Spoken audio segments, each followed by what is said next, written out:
Good afternoon, everyone. Happy to have you here. Welcome to this week's session. I am Kate Tingley, Director of Marketing here at Infinix. This week, we are pleased to be joined by Ritesh Shah, who is Director of Product Management, and we're going to discuss how robotic process can reduce repetitive tasks. So welcome, Ritesh. We're happy to have you. Thanks so much for joining us. Thank you for having me, Kate. It's great to be here. Let's get started. And can you kick us off and tell us what RPA is? It's a term being thrown around a lot right now in healthcare. So I think it's a great place to start. Thanks. All right.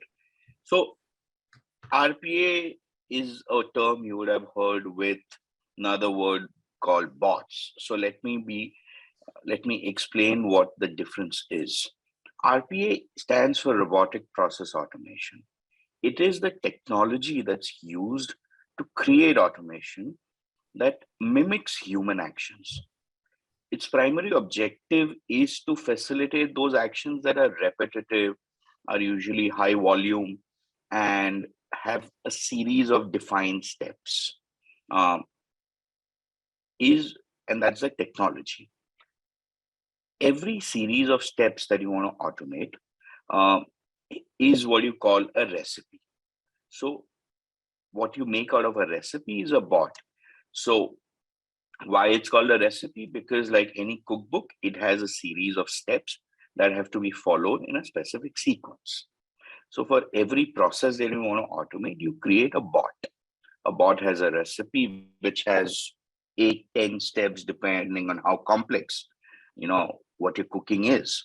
So bots work as a fixed set of items where they can take certain decisions based on what rules you've defined for it. If you walk into a website and say that, okay, if you find this value on the website, take this action. If you find value B, take this action. So those are things that fall within a bot. So for every process you automate, you have a new bot. Awesome. So can you give us some more specifics around exactly what a bot is? Okay. So you can have different types of bots in RPA. You can have desktop bots that actually run on your physical computer next to you and can be triggered by a human saying, okay, I want the bot to go ahead and do these 10 things. Let's say you have to mail out an invitation to a party. It has to be mailed out to 30 people and you didn't have something like a mail merge. You give it an Excel file, you give it the invitation card, and it just picks up every email, shoots out an individual email. You can say that, okay, the staff member at your front office is busy for the next hour. They have a list of status checks they have to do.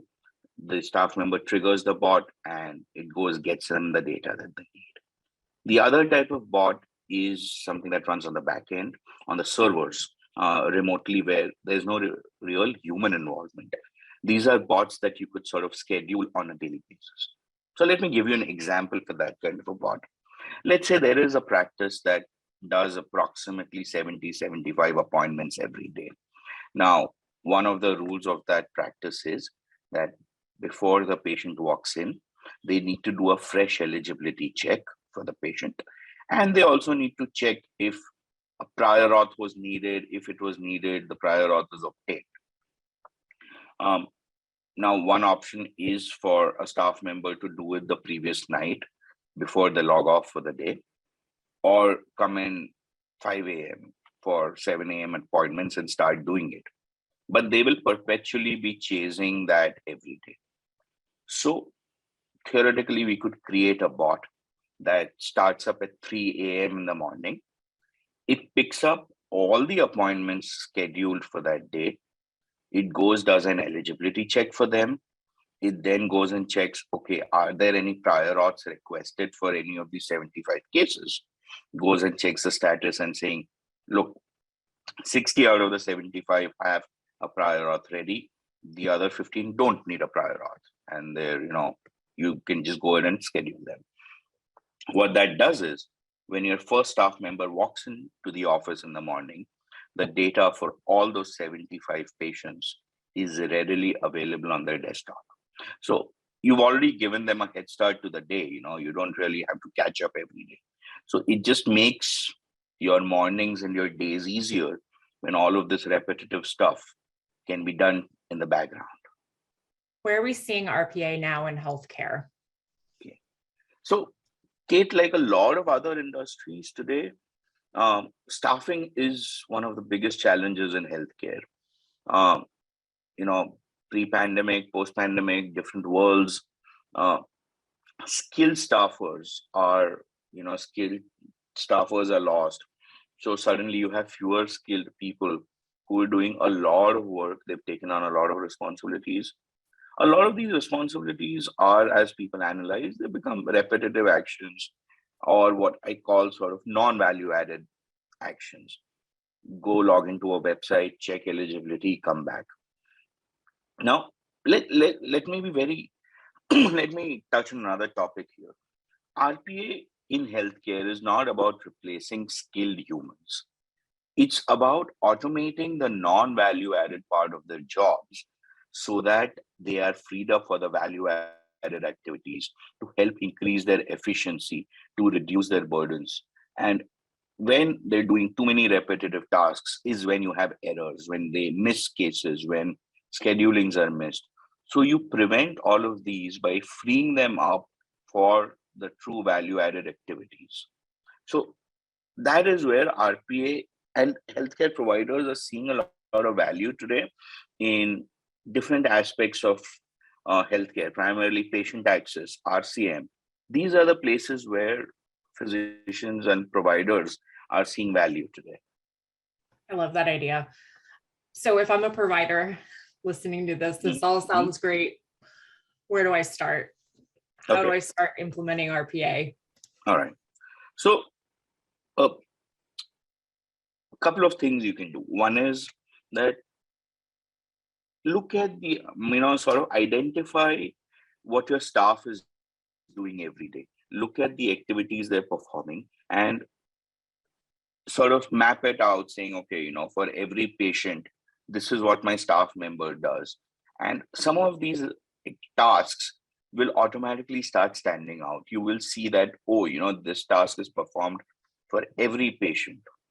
So from past experience, I can talk about is, I've talked about insurance verification and benefits because sometimes appointments are scheduled 2 months out. So checking for benefits and eligibility on the day of appointment is crucial. So insurance verification and benefit bots are something that, a lot of practices have found value in. Prior auth status, because uh, you just don't have enough time to keep following up with the payer. Claim status checks, if you can actually keep checking claims every day and help prioritize what inventory you're going after. So these are some of the things that I've seen from past experience on what providers have found value in. But like I said, every provider has their own process that they've defined over a period of time. Map it out, and you will start. When I say map it out, what I mean to say is just list down for every patient what are the activities that your staff member is doing, what are their days like, and you will immediately find a set of activities that stand out. Bots can work different ways. Most RPA companies can help you analyze what kind of bots would work best for you. It makes sense to then look at what kind of volumes you have and say, okay, I'm not going to be able to manage these bots.